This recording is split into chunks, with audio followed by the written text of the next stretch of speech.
Videoya başlamadan önce mütləq abunə olun. Xoş izləmələr. Hello, necəsiz? Çoxdandır, uzun müddətdir ki, aranızda yox idim. Bugün sizlə birlikdə Trendyol bağlamalarımı açırıq. Trendyoldan çoxlu bağlamalar sifariş etmişəm. Hətta bəziləri yoldadır, onları indi açmıram. Onları da sonraki bölümlərdə açacağıq birlikdə. Sizə belə göstərim, nə qədər var və çoxlu da burada da var. Birlikdə bütün bu kargoları açacağıq. Fərqli geyimlər və sair zakaz vermişəm. Bu arada siz nələr edirdiniz görüşmədiyimiz müddətdə? Həyatınız necədir? Sifarişlər verirsinizmi? Sifarişlərinizdən məmnunsunuzmu? Əgər hansısa bunu da mütləq aytaç dediyiniz bir məhsul varsa, mütləq aşağıda qeyd edin ki, hansını mən də mütləq almalıyam. Birlikdə bir-birimizə dəstək olaq. Elə isə başlayaq birinci bağlamamızdan. Əslində içində nə olduğu yadımdan çıxıb düzün desəm, bilmirəm.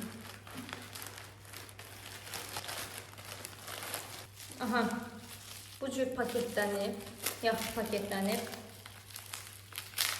Sən də bilmirəmsə, mən kirpik serumu sifariş etmişdim, bu ola bilər.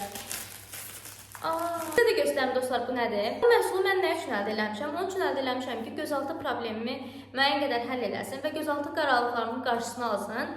Həm yuxu rejimi ilə əlaqədar, həm genetik olaraq mənim müəyyən qədər genetik gözaltı qaralığı problemi var. Düzdür, çox qara deyil və ekstrem dərəcədə deyil, amma müəyyən qədər qaralıqlar mövcuddur. Yuxu rejimi pisləşəndə daha çox qaraltı olur. Amma istərsəməz bəzən elə olur ki, həyat tempimizdən asılı olaraq buna məruz qala bilirik. Tərkibində traneksamik asid və glutatyon olduğu üçün yararlı gələ biləcəyini düşünürəm. Ümumiyyətlə aşağıda yorumlarda da hər biri qeyd eləmişdik ki, yararlı olduğu və s. və ilaxır. Amma özüm istifadə eləməmiş. Təbii ki, sizə dəqiq məlumat verə bilmərəm. Özüm istifadə edəndən sonra yararını görsəm, sizə də mütləq bildirəcəm. Bunu da hədiyyə qoyublar. Ümumiyyətlə, yəqin ki, bir istifadəli bir maskadır. Bu Dilbin'dən sifariş etdiyim bir Bermuda şort var idi. O ola bilər. O.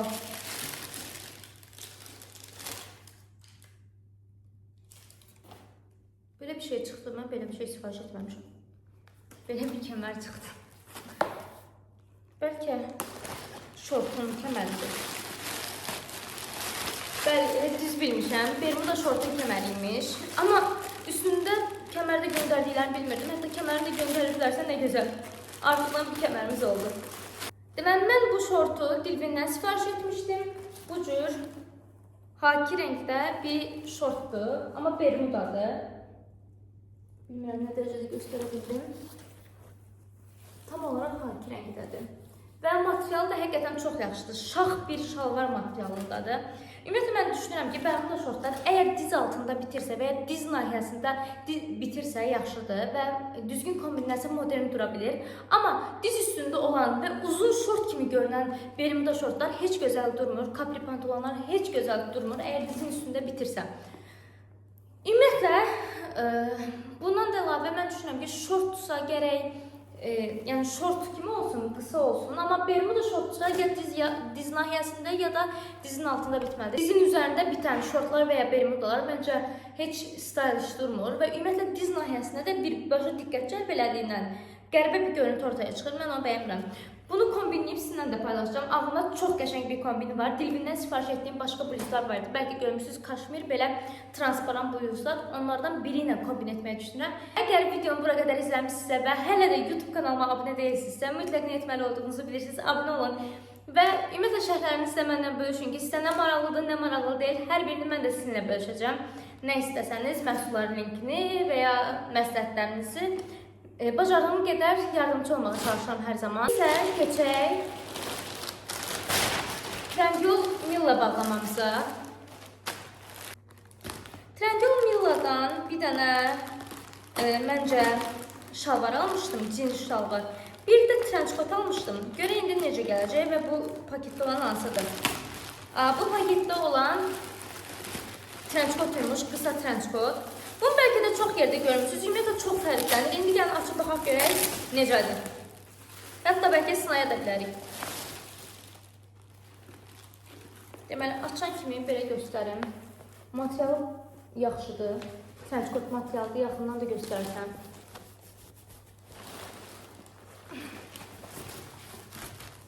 Deməli, duruşu belədir. Boğazı bu ilin trendi olan yüksək boğazda, yəni boğazda bağlanma detayı var və səhv etmirəmsə bel detayı da var. Bəli, kəmər də üstünə çıxıb. Burada da gördüyünüz kimi bağlamaq üçün kəmər yerləri var. İstəsəniz kəmərlə istifadə edə bilərsiniz. İstəməsəniz də bu cür istifadə etmək olar. Mən yəqin ki, hər iki cürdə istifadə edəcəm. Gəlin indi üstümdə duruşuna baxaq. Deməli, kəmərini də açıram. Tez sizinlə birlikdə sınayırıq. Bu arada yaz gəlib, havalar isinib deyə mən özümü çox yaxşı hiss edirəm. Havalar qaranlıq olanda, davamlı durmadan yağışlar yağanda adamın modu da aşağı düşür. Bilmirəm, mən bir o qədər produktiv ola bilmirəm və sizdə necədir bu? Yazın gəlişi sizə də müsbət təsir eləyirmi? Mənimlə bölüşün mütləq fikirlərinizi.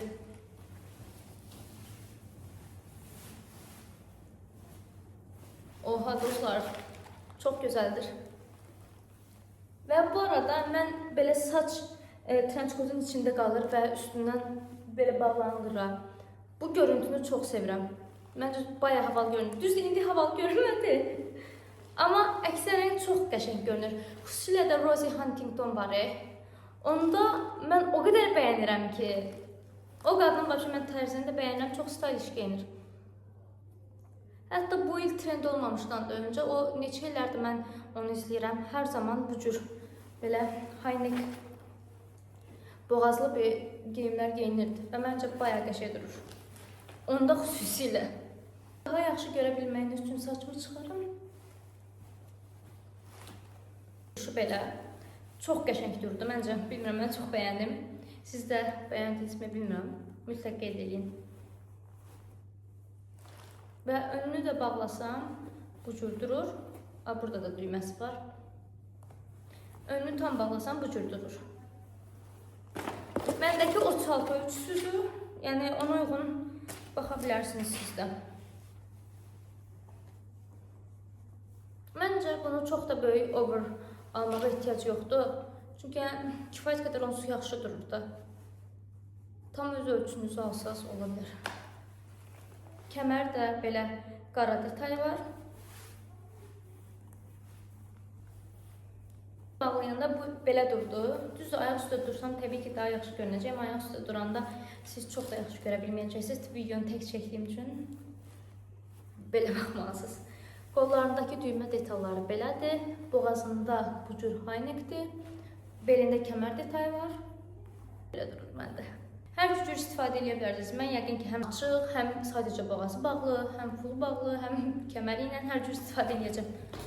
Bu arada təkcə boğaz bağlı da qəşəng durur və məncə açıq da qəşəng durur, ümumiyyətlə açıqda. Çox kullanışlı bir parçadır və qiyməti də həqiqətən münasib idi. Dəqiq yadımda deyil, yalan deyərəm, neçə almışdım, amma münasib idi məncə. Baxın, belə deyəndə qayət şık durur. Və əksər geyimlərinizlə də əgər qardırobunuzda belə ekstrem, çox yaşıl, çox pəmbə, çox nə bilim, fuşya, çox qırmızı, çox mavi parçalar o qədər çox deyilsə, əksər parçalarınızla uyğunlaşacaq basic rənglərlə.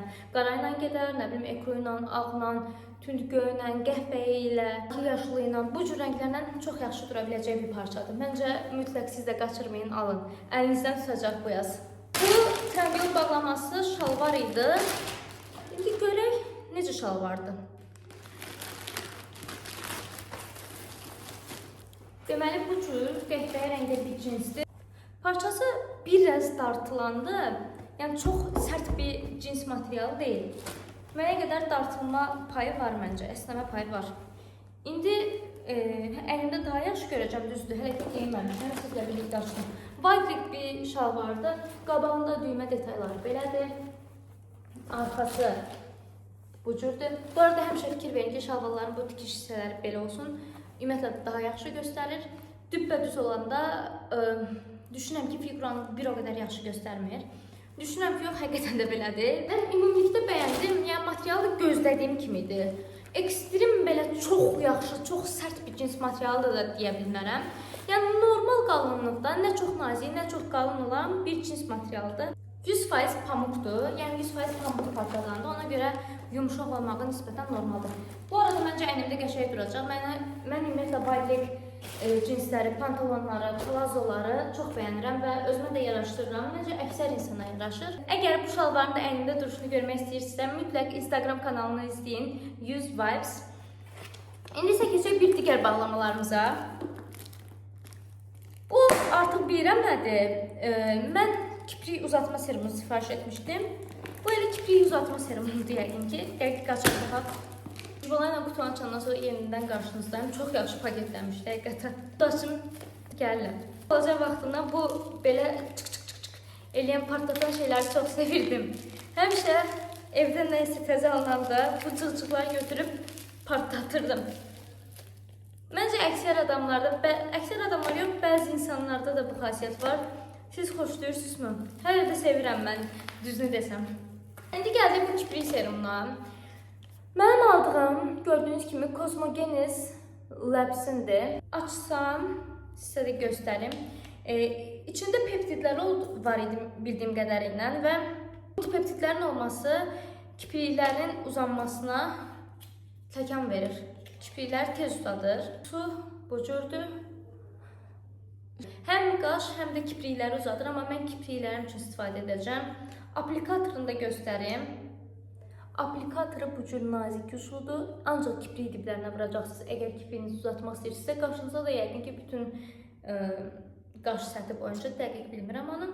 Bunun işə yarayıb yaramadığını isə müəyyən bir müddətdən sonra biləcəm və müəyyən bir müddətdən sonra sizinlə də bölüşəcəm. Amma əvvəl istifadə etdiyim kiprik serumları var idi. Həqiqətən də işə yaramışdı. Mənim kipriklərim uzun olsa da düzdür və bəzən kipriklərim tez qırılır. Bu səbəbdən də tez-tez kiprik serumları istifadə edirdim ki, onları qidalandırsın. Ona görə bəzilərini bəyənmişdim, indi isə buna keçdim.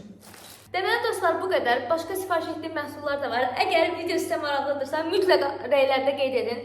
Düz axır vaxtlar YouTube'da çox da aktiv ola bilmirdim. Çünki səyahətlə bağlı paylaşdığım vloglar çox izlənmirdi deyə mənim də əziyyətimə açıq heyfim gəlirdi ki, o qədər əziyyət çəkib vlogluyuram, daha sonrasında onları editləyirəm, amma sizə maraqlı deyilmi deyim, yoxsa izləmirsinizmi deyim, amma izləmirsiniz.